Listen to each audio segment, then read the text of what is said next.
Hey everyone, welcome back. This is week 2 of our Instagram live chats with Kansas City Symphony musicians. We'll hang out here for a second and see if some people hop on board to hear from our guest today, who is Evan Halloin, the Associate Principal Bass Player of the Kansas City Symphony. And we're going to chat with him about a bunch of different things. I wanted to mention before we get started, the Kansas City Symphony is going to be getting out into the community this fall. We are going to have a trailer, yet to be named trailer. Like somebody said, the Kansas City Symphony Jukebox or something like that would be fun. Anyway, we're going to have a trailer and we're going to have small groups going around town trying to visit every zip code in Kansas City this fall. Presenting chamber music for all the neighborhoods, and just our way to try to keep sharing music with the community and bring the music to you, since you can't come to Helzberg Hall yet due to the pandemic. So just wanted to let you guys all know that's happening, and maybe we'll talk with Evan a little bit about that as well. All right, I see some people on here. Hello everybody. I love the wave function. It's such a good function. All right, and let's see if we can find our guy Evan. He should be coming on in a second here.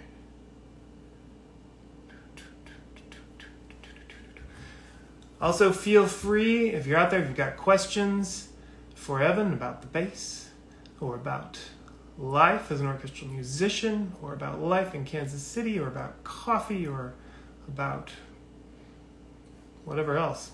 We're going to talk a little bit about his arranging as well. Feel free to post your question in the stories, and we'll try to get to them in the course of this convo. And I see my guys here.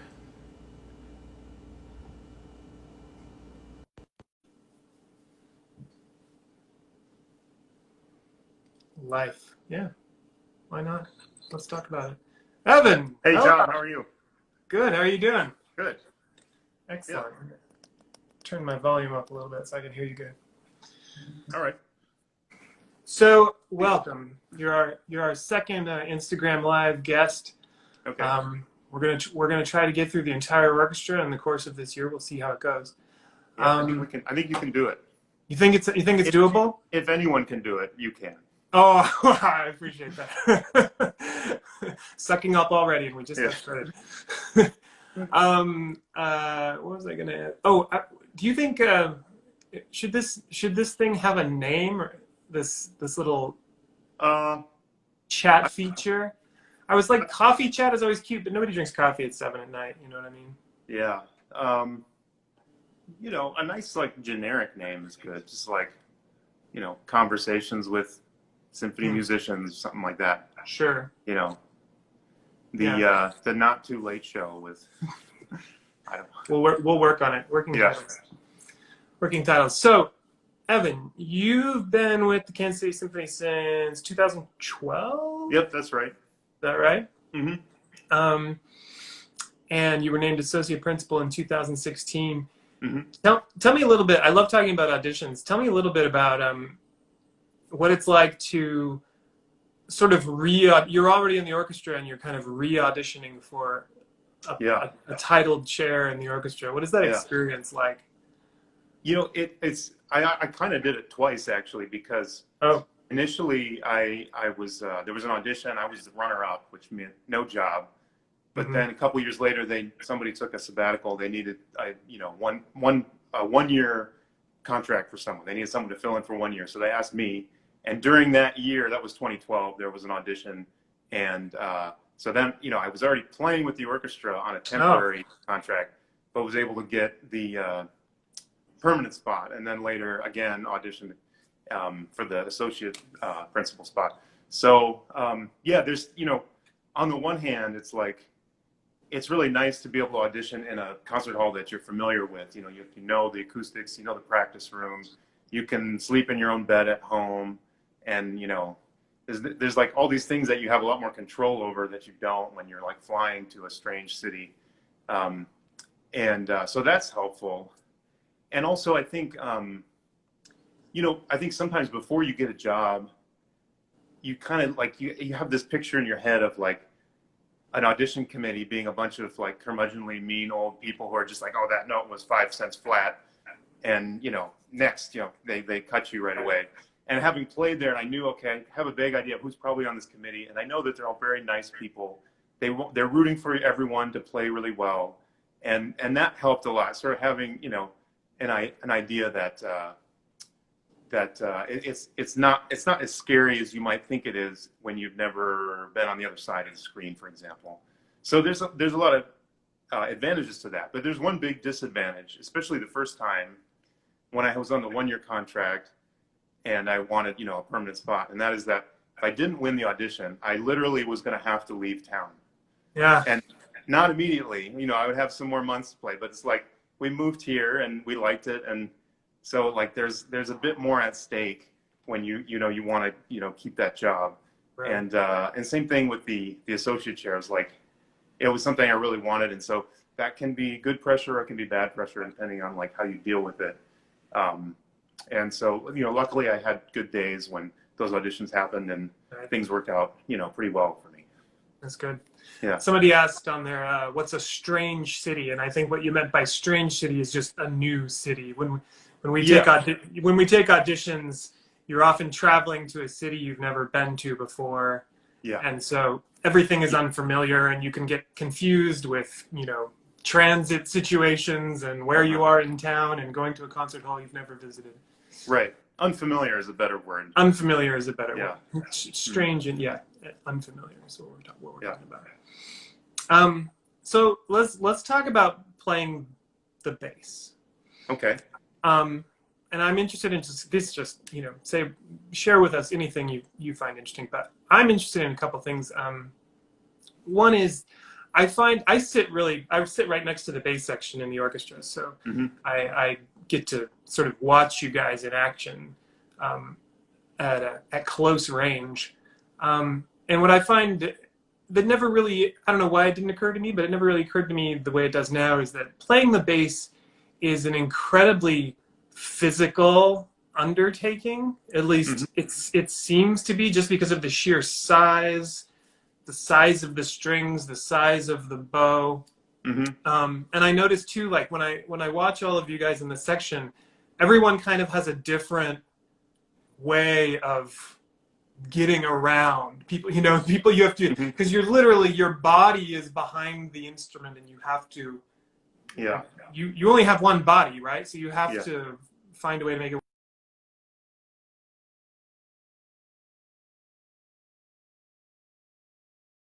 What kind of things do you tell your students? Oh, I see. Oh, there he is. Good. What kind of things do you tell? You froze for a sec. What kind of things do you tell your students when you're talking about like how to approach the bass? I mean, I think it's true that more so than maybe other string instruments that there are so many different ways of playing it and so many different ways of setting up with the instrument, and whether you sit or you stand and how high your end pin is, and like you do kind of have to adapt each player individually, because the instrument is as big as the person. And so I think there's like no one right way to do it, but you just kind of have to find a way to do it. I mean, I would love to be totally relaxed when I play, but I just find that sometimes I just kind of have to like dig in, or just get sort of, I don't know what the right word is. Not exactly aggressive, but I sort of have to like, if I sort of muscle the bass a little bit, sometimes it gives me more what I want, and I haven't quite found a way around that. So yeah, sometimes it is just a very physical thing. I will tell you, a lot of bass players are very into yoga and things like that, and very into just being very flexible. And it's not all about like brute strength or anything. It's about like, using your body smartly.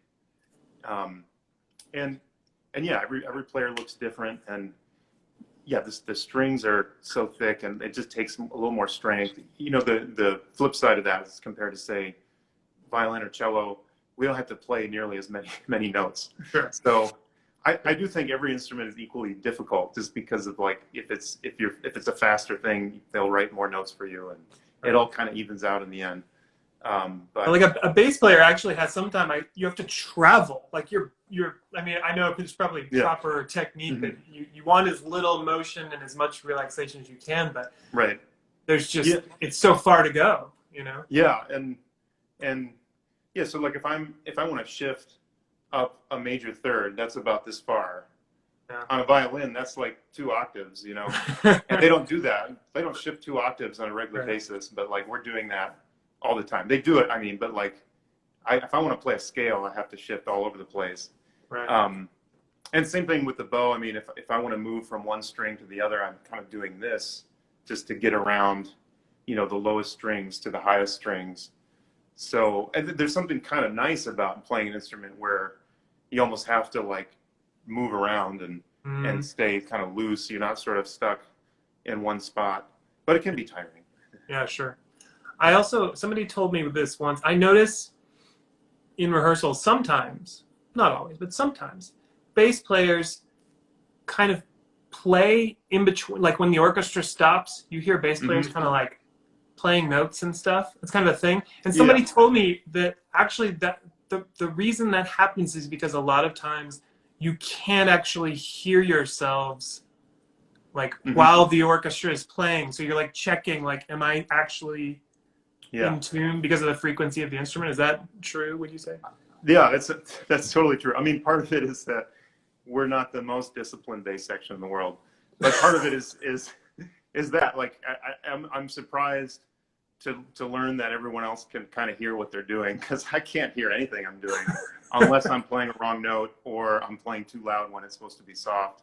So yeah, I think a lot of it is just an instinct, like that note as a section like was not totally perfect. Was it me? And the only way to sort of check is to like sneak in a little bit of a tap, you know, when the orchestra stops. And it's, I don't know what the ideal solution is to that, because it's like we do need to hear what we're doing. Yeah, of course you do. I can't imagine like what it'd be like to like be playing in the orchestra and really not sure exactly what sound is coming out, you know. Yeah, you have to rely on what you feel too. It's like, I mean, I might be, you know, kidding myself, but I do feel like when I'm pressing the string down, if I'm out of tune, I think I can feel it in that finger. You know what I mean? Like the vibration will feel just a little off. And even if I can't hear it, there's something about how you know, move around that you can sort of feel, oh, now it's locked into place and the overtones are working. And so like we do rely on what things feel like a lot too. Right, sure. Yeah. Makes sense. But you know, it's a never-ending struggle. Never-ending struggle. I wanted to ask you about. So you're. Would you call yourself a composer, arranger? Yeah, sure. Yeah. You can do it. Go for it. Yeah. Yeah. I do, and I do know you've done a lot of arranging of various like chamber things for maybe for happy hour in the past. And yeah, we did some Bach fugues that I arranged for violin, viola, cello, and bass, and we did a Stravinsky thing. It was more of a reorchestration. You know, I didn't necessarily add notes or anything to the score. And I've got a few things we'll probably do in the coming months as we're playing out in the community in small groups. Right. I've done a lot of bass ensemble stuff too, and we played as a bass ensemble for like students at various schools around. We played a petite performance once, which is for kids ages like 0 to 5. Right. And we had bass players, and the pictures were adorable, and it was hilarious. But and you had the group last night at Mackin Park in North Kansas City, playing like a assortment of Charlie Parker arrangements that you put together. Yeah. I originally I thought, you know, it's Charlie Parker Centennial 2020, and we're really into anniversaries in the classical musical world, but you know, why not include that, because he's a hugely important musical figure, and he's a Kansas City native, and there's an album that originally I thought, oh, we should do some of the Charlie Parker with strings, which is an album he did Right. with string arrangements. Is very cool, and he loved it. It was one of his favorite things he ever did. But then I kind of thought, that album, as great as it is, it's a lot of jazz standards that other people wrote, and I kind of wanted to celebrate him as a composer as well. So we played a couple of his tunes that I arranged. Oh, well, one I arranged called Yardbird Suite, and another arrangement that Marvin Grunbaum did, a violist in the orchestra, actually played violin in the jazz ensemble, but he took a bunch of different melodies that Charlie Parker had written on an F blues and sort of strung them together and made it, in a way of featuring different members in the group. So we had a 6-person group, and then I also arranged the tune Willow Weep for Me, which I think is a great tune. That's a great tune. Yeah, and it was I fun. thought I heard Blues for Alice in Marvin's. Yeah, right. Blues for Alice, Now's the Time, and Billy's Bounce, I think were the 3 tunes that he put in there. Cool. And yeah, it's something a little different from what we normally do, but it was a lot of fun, and it seemed like people enjoyed it. And the Mac and Park thing is super cool. I hadn't been there yet, and I think it started a few weeks ago, and we're planning to keep going for the next few months. And I think they said there were at least 200 people there. There were a lot of people there last Yeah. night. Yeah, that is going to be a thing. Yeah, every Sunday night now, I guess we're going to be performing at Mac and Park in North Kansas City. So yeah, you want to come out and various groups, not just our yeah, group. not us personally, but Yeah. Kansas City Right. Symphony musicians. What is your ensemble for the concerts we're doing this fall? I'm playing in a string quintet. So String quintet, okay. Some friends had formed a string quartet, and I was like, hey, can I tag along, please? And they were very generous to let a humble bass player join the group. But it's going to be fun. We're going to do I think they're going to do some Beethoven. We'll do some Dvorak, but we also have, there's a great piece by Jesse Montgomery called Strum we're going to do. And I think they have a piece by Florence Price they're going to do. And then I arranged some kind of Home on the Range and Wayfaring Strangers, another folk tune. And so I don't know if we'll have time to do all that stuff, but we're going to and hopefully work it in somehow. Yeah. For those of you that don't know, so the Kansas City Symphony is doing is going to be doing a lot of chamber music concerts around the community this fall. And what we're doing to sort of, be as safe as we can is we've formed into little chamber music pods. So you have a set group that you're going to be playing with all fall and rehearsing with. So that's how that's working. Yeah. What do you think? Sorry, go ahead. Oh, and it's interesting that the pandemic is forcing us to get real creative and do different things. And some of the things that we're doing are things we either have said in the past that we should do more of this, or we will discover is great and we will do more in the future. Playing in small chamber groups all over the area is not something we've done enough of, I think. And so hopefully, this will just open the door to some new endeavors for the symphony. Yeah, absolutely. Positive. I think, we're already seeing people are enjoying it, so. Yeah. I'm starting to see if there's any questions. Somebody asked if you, where did you study music? Oops. Somebody asked where you studied music. Oh, I went to the New England Conservatory in Boston, and then I did a graduate degree at Rice University in Houston, and then after that, I was in the New World Symphony for 3 years in Miami Beach, which is like, it's probably a lot of people know what it is, but it's a pretty unique program. It's kind of like, a doctor does a medical residency, sort of like that for musicians, where it's a job, you get paid, but there's also training, and they bring coaches in who work with you, and you get lessons, and sort of a transition from school to the professional world. So yeah. Cool. Excellent. Yeah.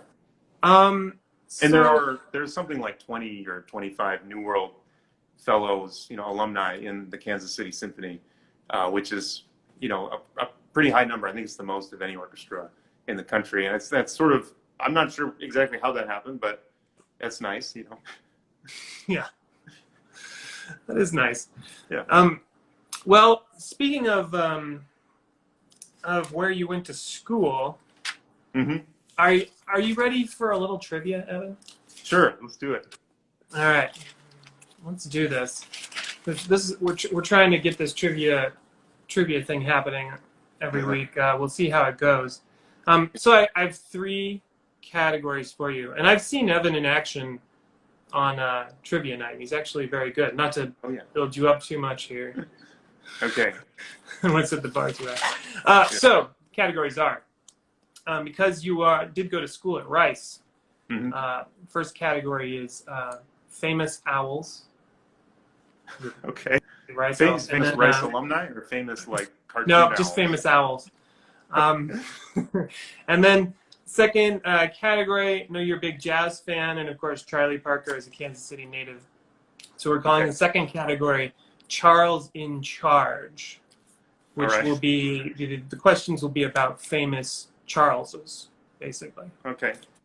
And then third category, we're going to try this again. This is a category called John Sings, where I'm going to sing an orchestral excerpt. There he is. I'm going to sing orchestral excerpts by an instrument that is not a bass.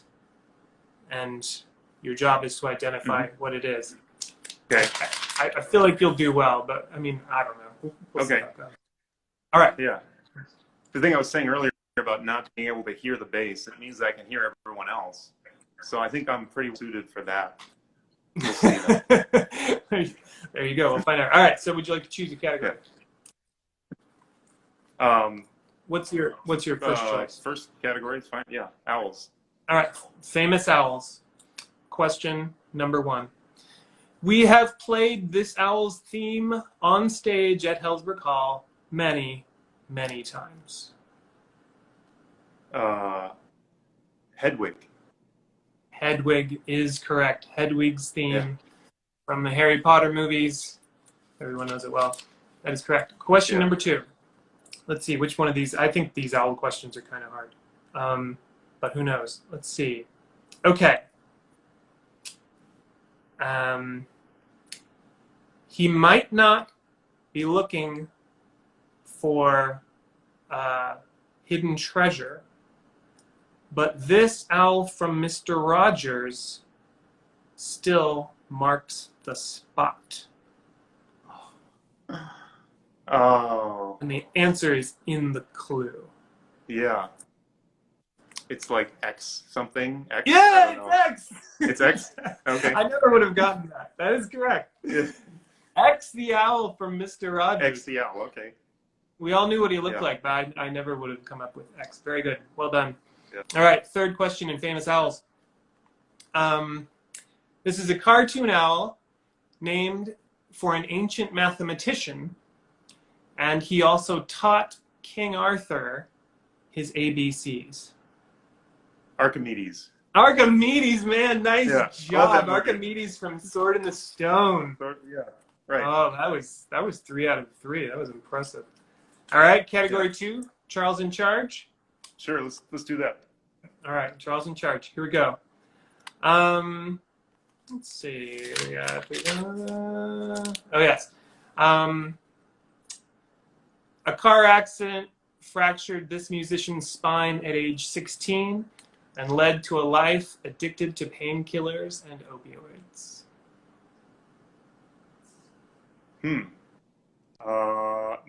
Is it Charlie Parker? It might be. It is Charlie Parker. That's the yes. It is Charlie Parker. Okay. Charlie Parker. I can't believe Charlie Parker was gigging at age 14 and traveling with bands, 14, 15, 16 years old. Yeah. And had this terrible accident. Practiced all the time. Right, like 15 hours a day for 3 or 4 years. Yeah. Have you ever practiced 15 hours a day? No. Yeah. Probably not. Probably not even half that, at least on my own. No. Yeah. No, definitely not. All right, next one. This famous Charles implored the nation to support the arts back in May because of COVID. Is it Prince Charles? It is Prince Charles, yes, came out publicly to implore everyone to support the arts so that they would survive the pandemic. Well, good for him. That's nice. Yeah, I know. Nice, right? Thanks, Charles. All right, third question, Charles in charge. What? Oh, this is a Charlie Brown question.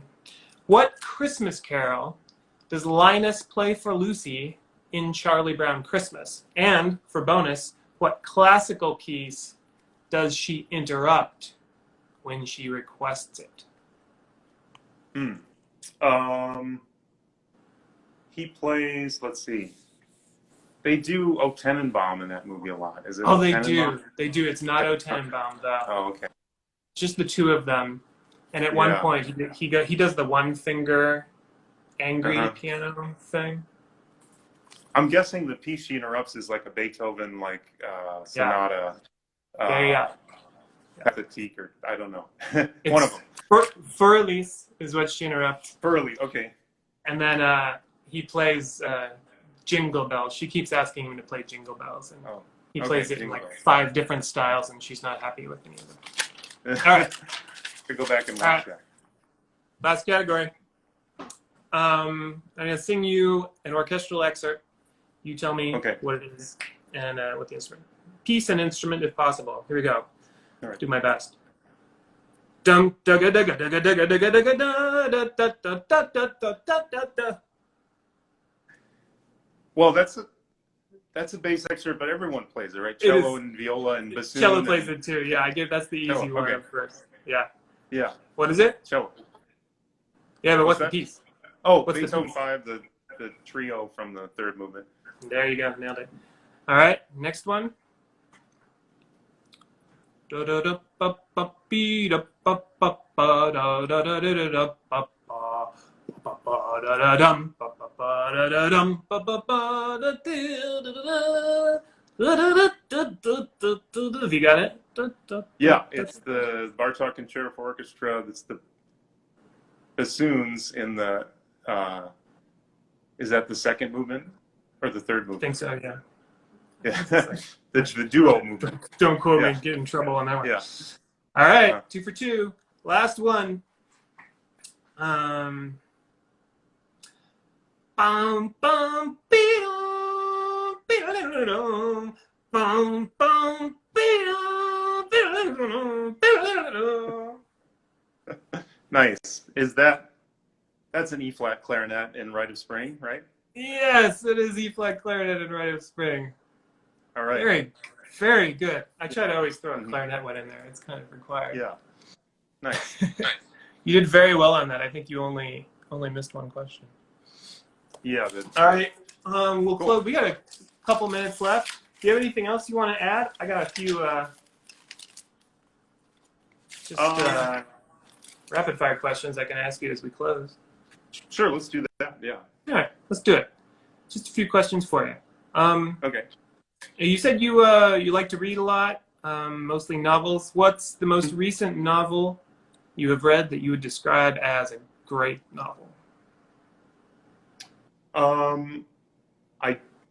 I just finished a book called Utopia Avenue by David Mitchell, and I think everything he writes is great. And it was he wrote the book Cloud Atlas, which was made into a movie, which might be his most familiar thing. But Utopia Avenue is about a rock band in the '60s, fictional rock band, and I thought it was great.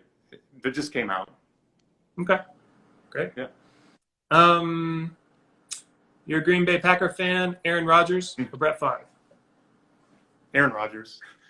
Aaron Rodgers, all the way. Yeah. Best Miles Davis album of all time? Ooh, I really like, there's a lot of them. I kind of like, there's a CD called 58 Sessions. And it might be like they took two things and sort of jammed together, because half of it is a live show and half of it is like in the studio. But it came out right before Kind of Blue. And so it's cool because you can sort of hear them finding their way toward the sound of Kind of Blue. And I also love it because Paul Chambers is the bass player on it. And he somehow, the way that they recorded it, he's never sounded better. I mean, he sounds great all the time, but somehow they captured him the best on this 58 Sessions CD. So I guess I'll pick that. It's a good choice. Do you like the? I like the.